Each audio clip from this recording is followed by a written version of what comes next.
שלום, ברוכים הבאים לעוד מיני סקירה סלש אנבוקסינג. הפעם יש לי את ה-RII מיני מקלדת ויירלס של חברת זאוטק. אני מקווה שאייתתי את זה נכון. הדגם הוא RTMWK08+, שזו הגרסה המתקדמת. כמובן יש לה עברית, יש אותיות בעברית, וכמובן הצבע הוא שחור. אז זו הקופסה כמובן, יש פה איזה לבל נחמד של המוצר לבדיקת אותנטיות, צריך לגרד את זה, מוצר מקורי לגמרי, כי יש כל מיני העתקים בשוק גם כן. אז בואו נפתח את המוצר ואני אראה לכם מה זה כולל. כבל טעינה, דרך PC, דרך מחשב רגיל. יש לה סוללה מובנית בתוך המקלדת. מה עוד נמצא בקופסה?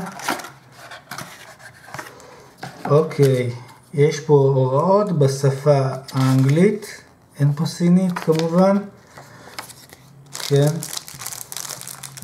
יש פה איזה איחולים על הקנייה, נחמד, ברכות, וכמובן המקלדת עצמה, שיש לה תמיכה בעברית, כפי שאמרתי, אז בואו נראה לכם אותה.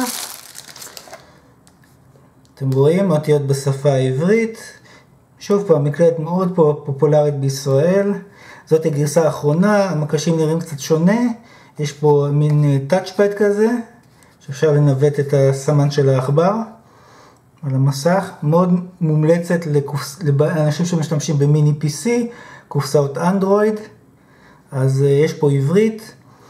אתם עוברים בין השפות, בין עברית לאנגלית, או עברית לשפות אחרות, על ידי צירוף המקשים Shift ו-Space.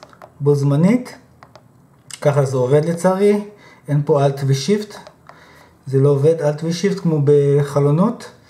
אז בואו נראה לכם פה מהצד, בואו יש את החיבור לטעינה של כבל USB, ופה יש איזה Switch on off, להדליק ולכבות את המכשיר.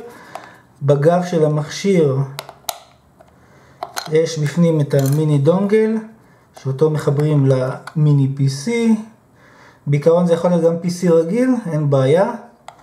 אז זה מתחבר ל-USB. אז יש פה תא קטנצ'יק ונחמד.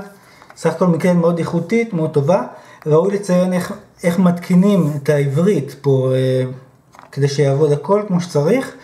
אז מה שצריך דבר ראשון זה להתקין מקלדת שנקראת AnySoft, ואחרי זה להתקין את ה-Language Pack שלה, ואחרי זה שלב הבא זה להגדיר את המקלדת כדיפולט, ופשוט לעבור בין השפות, על ידי צירוף המקשים Shift ו-Space, כמו שאמרתי. אז זה בקשר לעברית.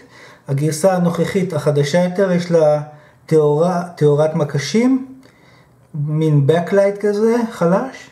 אז זו הגרסה האחרונה, גרסה משופרת כמו שאומרים.